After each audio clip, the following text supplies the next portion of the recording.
Belakangan ini muncul sebuah kasus yang menghebohkan. Seorang kepala sekolah dinonaktifkan setelah menampar siswa yang kedapatan merokok di lingkungan sekolah. Peristiwa ini memicu perdebatan di masyarakat.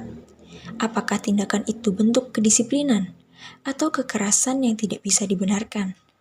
Dalam video ini, kita akan melihat isu ini dari berbagai sudut pandang. Kasus penamparan siswa oleh Kepala SMA Negeri 1 Cimarga, Lebak, Banten menggemparkan dunia pendidikan. Seorang siswa tertangkap merokok di lingkungan sekolah saat teman-temannya sedang gotong royong membersihkan sekolah. Amarah dan kekecewaan dalam dada sang pendidik berujung tamparan kepada siswa tersebut hingga berubah cerita panjang.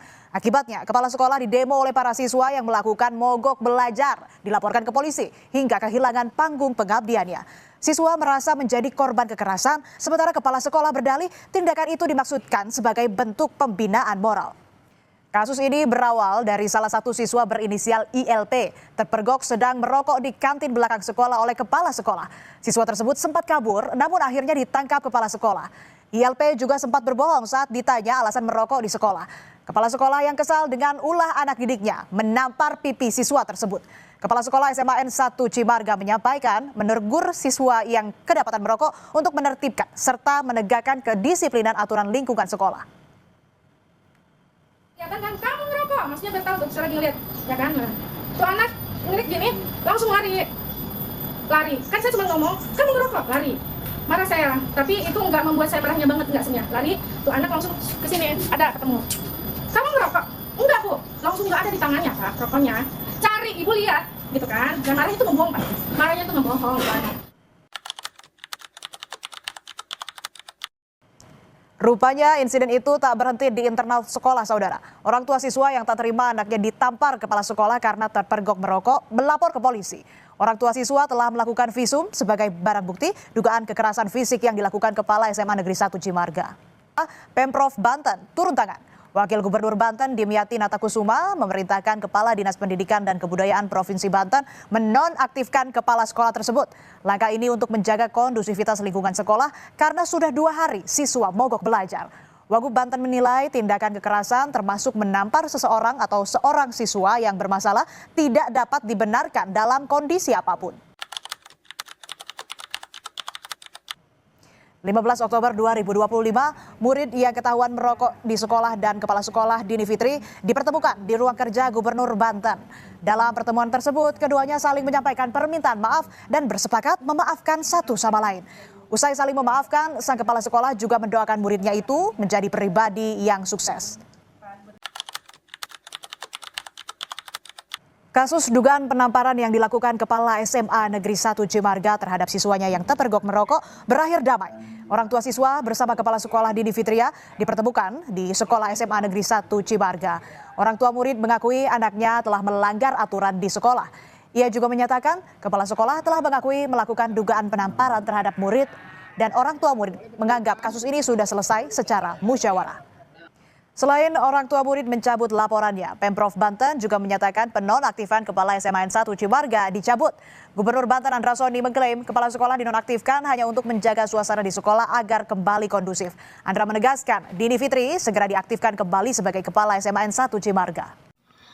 Dalam aturan sekolah, merokok jelas merupakan pelanggaran disiplin. Namun, di sisi lain, Permendikbud tentang pencegahan kekerasan di sekolah menegaskan bahwa kekerasan fisik, termasuk tamparan, tidak dapat dibenarkan dalam kondisi apapun. Sekolah wajib membina siswa melalui pendekatan edukatif, bukan kekerasan.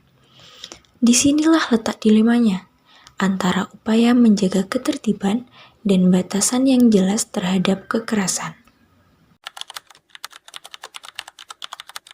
Apa dampak terhadap kasus ini kepada psikologis anaknya, terlepas dari akademik, terlepas dari perilaku. Tapi sudah ada perilaku kekerasan, pasti itu akan berdampak tidak baik atau negatif terhadap perkembangan psikologis anaknya. Itu yang harus dikonsenkan, bahwa perilakunya salah atau benar kita abaikan dulu, tapi dampak psikologis terhadap kekerasan pasti tidak ada yang berdampak baik. Kalau untuk merokok sesuai peraturan sekolah pasti salah, tapi respon pihak sekolah terhadap anak yang berbuat kesalahan ini yang sepertinya harus mengalami perbaikan gitu. Tidak harus menggunakan fisik, walaupun kita lihat mungkin itu bukan jadi kebiasaan, tapi bisa dilakukan dengan memberikan tugas tambahan, proyek ekstra, atau dia diberikan punishment-nya yang nanti akan mendukung akademiknya, akan mendukung karakternya. Tapi kalau dibikin kekerasan, artinya kekerasan ini diperbolehkan di sekolah. Nah, kekerasan tuh nggak boleh di sekolah.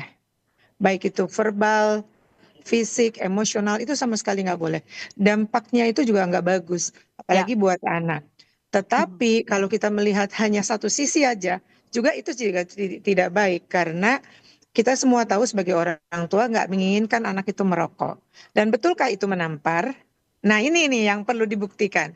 Dan alhamdulillah sih dua belah pihak sudah diajak bicara dan sudah dicabut kembali penonaktifan kepala sekolah.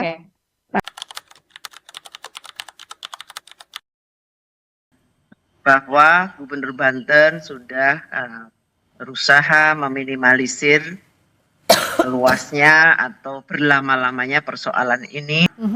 Saya selalu mengatakan bahwa memang cara mendisiplinkan anak itu memang harus ada koridor-koridor yang harus dipegang.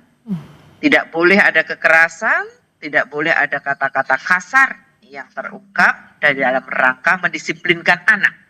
Ini perlu ada penyelidikan secara menyeluruh. Jadi tidak mungkin sebuah keputusan diambil itu karena hanya berdasarkan katanya. Kalau sudah dilakukan penyelidikan secara menyeluruh, tentu ada beberapa hal yang kemudian harus ditindaklanjuti. Kalau benar memang guru tersebut melakukan tindak kekerasan yang itu tidak sesuai dengan sesuai dengan batas-batas normal ketika seseorang guru mendidik seorang anak didik, maka tentu mungkin itu perlu dibina.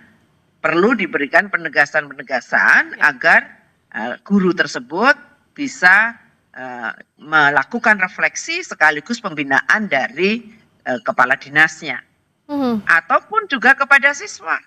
Kalau siswanya memang kita lihat, apakah siswanya itu baru kali ini saja mendapatkan teguran.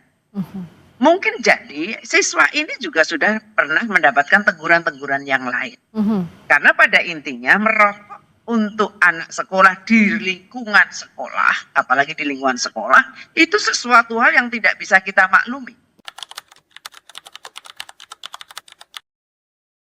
jangan sampai anaknya ini sudah berkali-kali diinformasikan gitu, atau sudah berjanji untuk tidak mengulangi lagi. begitu. Janji Bu, bikin surat, janji gitu, perjanjian oke, tapi ternyata begitu dilihat kesannya kan gurunya dibohongi.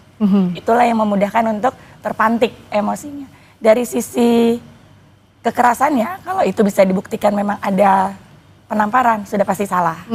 Nah yang harus dilakukan ya tadi pembinaan terhadap pengelolaan emosi, pembinaan terhadap dampak jangka panjangnya, terhadap manajemen kelas, branding sekolah. Kalau guru kan harus memikirkan universal tadi. Mendidik anak betul, tapi kita harus menjaga nama baik sekolah. Tapi kalau punya murid-murid yang dibiarkan merokok juga nama baik sekolahnya akan buruk juga pasti. Juga, gitu. Kalau dibiarkan memburuk. Nah komprehensif inilah yang harus dipikirkan sebab akibat. Kisah ini menjadi pembelajaran bagi dunia pendidikan. Disiplin itu penting, tetapi kekerasan bukan jalannya.